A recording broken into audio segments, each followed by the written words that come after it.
Hello, everybody. Welcome back to another Friday the 13th review. And today we've stopped at part 7 on this Jason train. Next episode, we're going to go to Manhattan, which is a fun movie. Kinda. There's a lot of bad in it, but I have fun with it a little bit. Good soundtrack, too, but we're here for part 7. So, before I start this, I want to say rest in peace to John Carl Buechler. It was a great special effects artist. I know he even worked on some of the Nightmare movies, and I think even though this movie wasn't the best in the franchise, it has a lot of good stuff going for it. And let's discuss. Tina, as a character, she's one of the best final girls in this franchise. She's fleshed out. I think Tina Shepard, I know she's supposed to be a rip-off Carrie because at the time, so around 1988, A Nightmare on Elm Street was a big franchise in horror at this time. And Friday the 13th was starting to lose its spot. So they thought about, well, what if we did a Freddy versus Jason cameo, or like a crossover then film? But then they realized that, like, one, they weren't owned under the same studio, and New Line was having a big success with the Nightmare movies. So why would they? There's nothing really big incentive for them to make a crossover film. 15 years later, we'll get that film, but for now, we get Part 7, which is Jason versus Carrie. Now, this was the one I remember the least. Besides the first and the fifth one, I probably watched this one the least as a kid. Or when I was about 2017 through 19, I probably watched this one the least. I would watch it on a marathon. I did like Jason's design. That's one thing I'll admit. Was my favorite Jason design. Still is my favorite. Like, look at his design. You gotta admit, it's a pretty cool design. Like the jaw revealing, you can see his jaw, his spine he's so weathered. I think that's what John Carl Buechler was trying to accomplish to show Jason's complete battle damage over the years. Because let's just do a little bit of a recap of what he's been through physically. Part 3, got an axe to the head. Part 4, a machete to the side of the eye, and then slid down that machete through his eye. Part 6, got chained to the bottom of the water. So basically, I think it's supposed to be like some amount of time, maybe 9 some years, 8 some years after. So he's been underwater for those many years, like decaying. His bones were showing and stuff. It's a very cool design. The mask is, you can see his jaw because half the mask has been broken off because of the propeller at the end of Part 6. And overall, great design. So let's talk about Kane Hodder, the stuntman who played him. So if you're a Jason fan, you know Kane Hodder. He's the quintessential Jason, although I think sometimes it teeters between him and Ted White for my favorite Jason. He was so devoted to this role. And if you've heard the fire stunt he did, where he let himself be on fire for, I think it's one of the longest, I don't know the exact timestamp of it, but it was a long fire stunt. I think he got actual third degree, or not third degree, but he has scars on his chest and neck from the fire. But he did not, a lot of the stunts, him being a stuntman, all those falls you see, that was him. And even Jason's unmasking, the more skeletal face, it's all gray and decayed, is a very cool design. So, I will admit, with the characters, besides Tina, characters in this film are pretty forgettable. And the death scenes, the MPA, they chopped this film up to pieces. And then what I've heard from watching, I don't know why I'm trying to shout out Dead Meat. Of course you know Dead Meat. From watching his recount, which, that's actually, the originals were the ones that got me into his channel back in 2017. Because he had released the kill counts for part 1, 2, and 3. And I watched them all, and I loved it. So I remember watching every week. So from April 2017 to now, I've been watching Dead Meat. But when he did the recounts, he went into more of a New Blood's film, with the process going up. And when the MPA would not tell the filmmakers what to cut out. So they were just left guessing and stuff. And that's terrible. I've heard YouTube does the same stuff like that sometimes to some YouTubers. But probably not as bad. Maybe if I haven't dealt with a support team yet, but who knows. But despite all that, it has one of the most fan favorite kills in the movie, or the whole movies. The sleeping bag kill. There's the girl in the sleeping bag, he uses it, and Jason smacks it up against a tree. And I know it's supposed to have a bunch more takes originally, to show more like. But I think Kane Hodder once said the simplicity of it, how after one swing, it makes it kind of even better. Like the cut version was actually the better version. And so Tina has telekinesis. Last movie I told you that after part 6 we started to go into more like fantasy type, fanatical type stuff.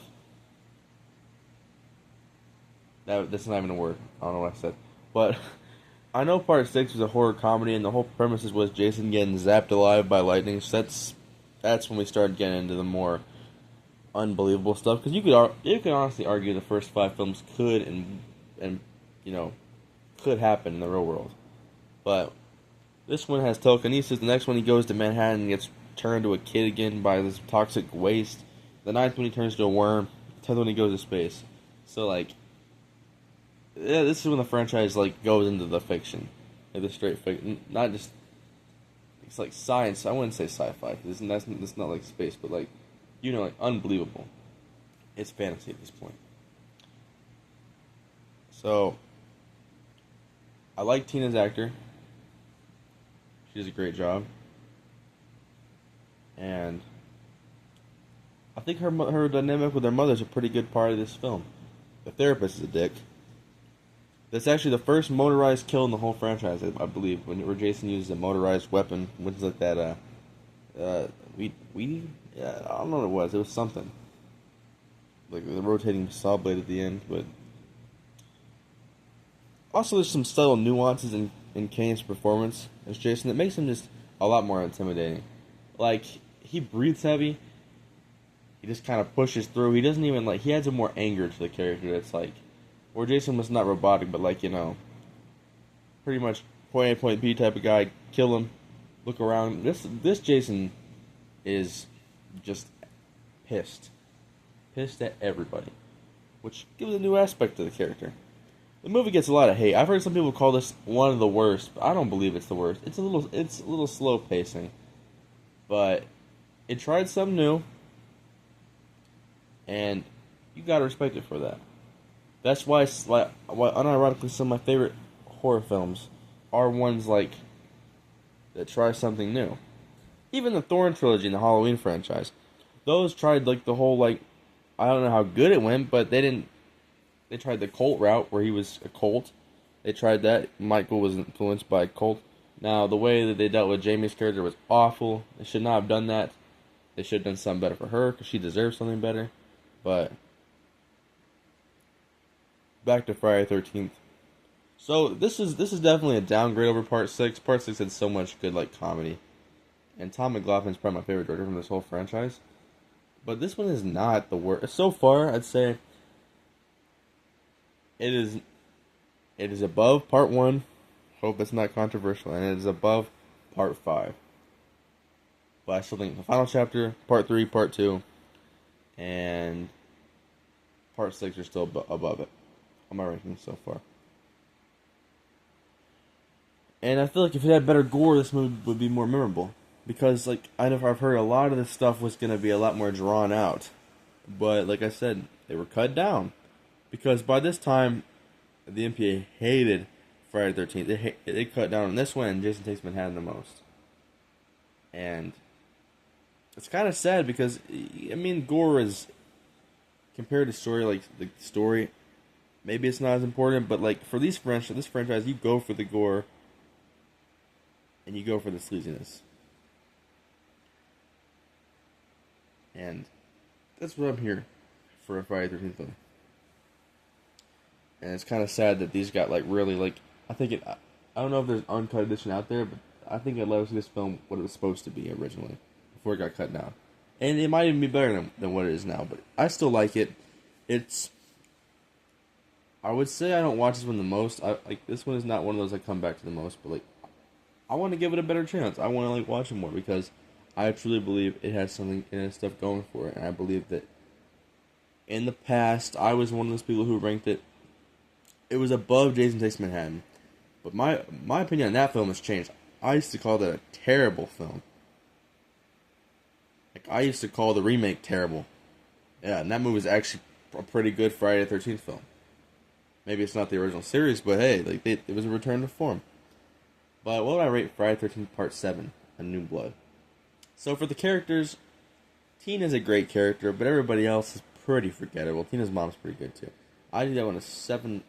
I'd probably give it a 7 for characters. 6. You know, we'll just do 6. Because like I said, you could push it and say like a 4 if you wanted to, because Tina and her mom are like literally the only, I think, good characters in this film that are really memorable. The design wise of Jason, 10 out of 10. The score is so far pretty compared to the other ones. I don't like it as much. I know I've been rating the score, but I think that this like the repetitive noise instead of like the part 6's, you know, I'm not gonna demonstrate, but that was just a great one. Coming off part 6, and you got part 3's disco type score. Part 4 is kind of like horn filled, and then part 1 and 2 is they're very similar, but they're still very good. So this one stands out a little bit. Now, I'm a big fan of Part 8's score. I'll talk about that one next episode. But overall, great film. Or not great film. I want to say good film. Overall, somewhere, if I gave the first one a 7, I gave Part 5 a 6.9. This one I'd say a 7.5. We'll give it a 7.5. Because I think it's a decent film. Until then, until the next one, when we review Jason Takes Manhattan. Remember, I love you guys. Stay blessed. Take care. Christ loves you.